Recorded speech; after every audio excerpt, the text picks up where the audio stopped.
What's up, fam? It's Brian Castrillo, and I just watched The Last of Us, HBO Max by Naughty Dog PlayStation, and let me tell you something, The Last of Us, we're only in 2 episodes deep, and this show is amazing. I think this has gotten me just like The Walking Dead did right from the beginning.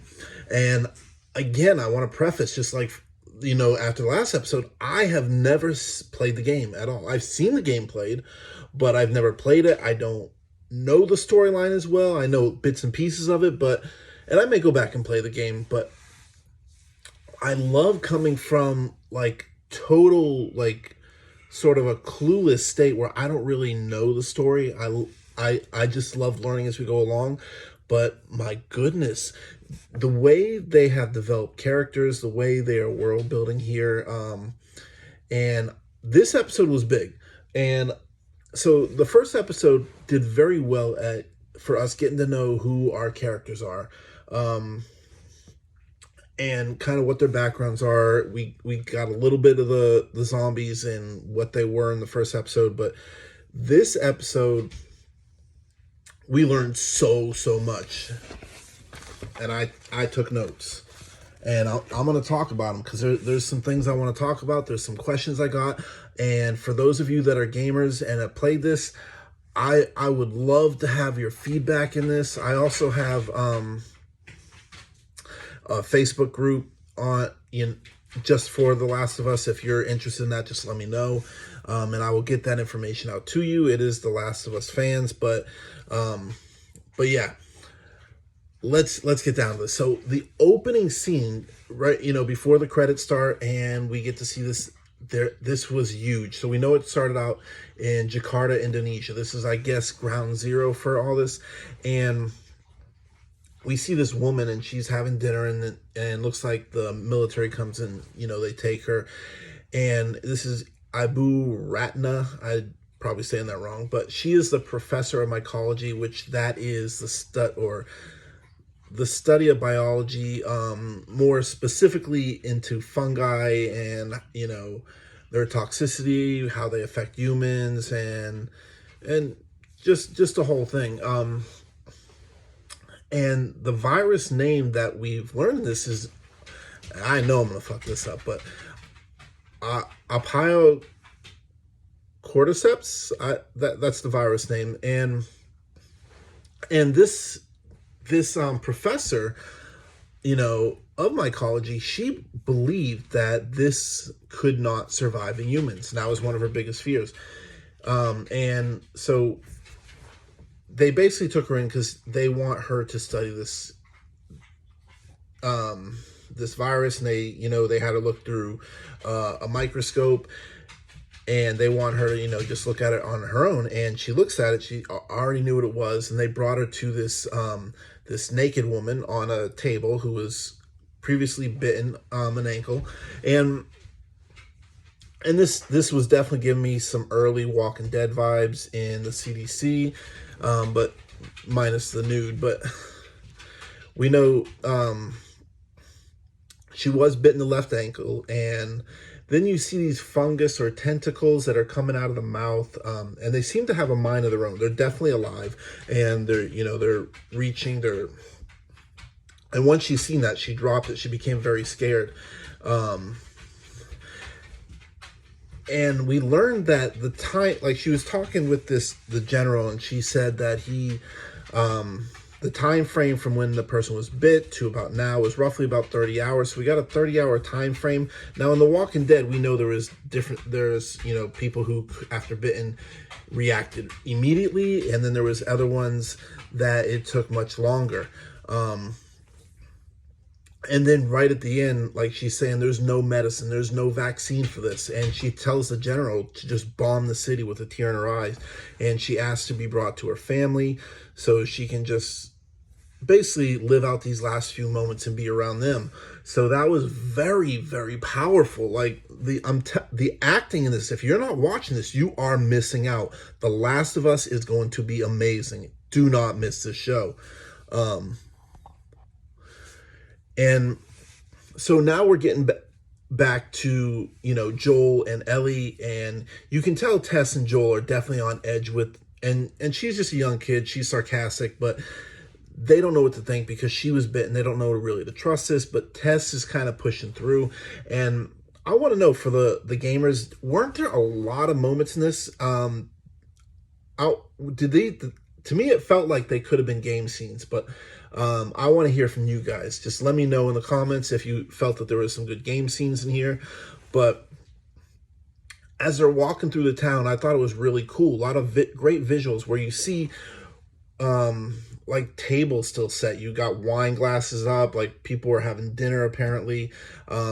Just really interesting. And one thing, there's something to do with daylight with these zombies. They seem, now we did see them kind of crawling around, but they don't seem to be out and about as much in the sunlight. I'm guessing they are more active in the dark, but we did see them. They were kind of crawling around in the in kind of this pathway near the Capitol. But let me tell you something. When they went, well, another thing we learned is that there is a network of this fungi, and they go underground. And if you step on them and it's still live, this could wake up a herd of zombies like miles away, and then they can come for you. So all these zombies are connected, and this makes them even more terrifying, I think, than probably The Walking Dead, because they could be coming from anywhere, and to know that you could be just stepping on a basic plant and these zombies are going to come looking for you is absolutely crazy. We find out that Ellie is an orphan. She doesn't really have any parents looking for her, or at least that we know of right now, and she is 14. One of the things that was interesting, and she was asking about different zombies, whether they were out there, and I think she mentioned one had a split open head that can see in the dark like bats, another one that shoots fungus spores, which I don't know if that's going to be as practical in this series, but are those zombies from the game, or is that sort of a reference to something else? Now, there was a scene where they're walking through the water, really cool, and I thought this was really neat how that, you can see a frog there, you can see various other animals that are in there that are still living within this ecosystem that is going on. It's basically the world is being taken over from this. And this was kind of something cool in comparison to The Walking Dead, where we only really got to see Atlanta, DC, and we know something's going on in France. So we're starting to get more of a world building within The Walking Dead, but this is starting, everywhere. We're pretty much getting it all at the in the beginning. But there's a scene where they're all in the water, and Ellie comes up to like what was the old customer service desk, or where you go to get whatever, and there's this bell, and she goes ding ding ding ding, and if that did not remind me of the hotel scene with Madison and Victor in Fear the Walking Dead, I believe season 3, that just totally brought me back to that moment. And we see a dead body that pops out, and they get scared, but nothing happens at that point. But another thing that they're really good at in this series is the music, the tension. Like, I feel like I'm on edge, and I felt this in the first episode, but even more so in this second episode. And one of the things that we also learn is that the infected, on how long they can live, because according to Joel, they can live like, maybe a month or two, but then he said that some of them have been kind of crawling around for like 20 years or so. So that's really interesting, because you got to assume they're rotting, but then they also have this live fungi that's within them, so maybe that's keeping their body ecosystem, if you will, alive. That to me was very interesting. Now, the fact that this grows underground and it has this network of fungi everywhere, and you have to be worried about this, that is absolutely insane. And I gotta say, when they went into the museum, that was scary. And those clickers, now I've seen pictures of the clickers before, and to quote Negan, they are creepy as shit, because goddamn, that was scary. Like, I was on edge. And we did learn that to kill them is very similar to The Walking Dead. A headshot does kill. However, it seems to take a lot more than your typical walker in The Walking Dead universe, because Joel must have shot one of them like a few times. It took a while basically to take one out. So those clickers are fucking scary. I don't know what you guys thought about them. And then we see that Ellie gets bit again, but it doesn't seem to affect her. And I thought it was interesting. It was kind of cool in a way that at least she has cognizance to say that, well, it's probably better off that I got bit instead of one of you guys. Of course, this was a little foreshadowing because we learned that Tess got bit and she was now infected. And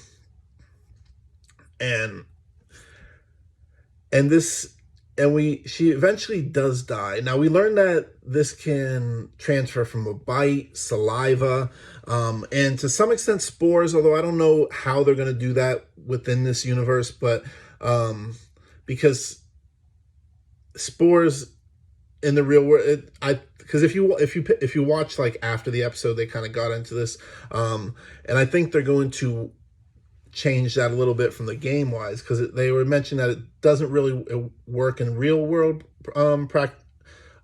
applications versus the game. But the way the scene ended, they come to the Boston location where they were supposed to meet and help get Ellie, and Tess is fully vested in it. She sees that Ellie is not, getting further infected, and that she really could mean something for the future. She reveals to Joel that she is, bit, and she's basically going to sacrifice herself, be the hero. And she's pouring all this gasoline all over that you see, grenades everywhere. And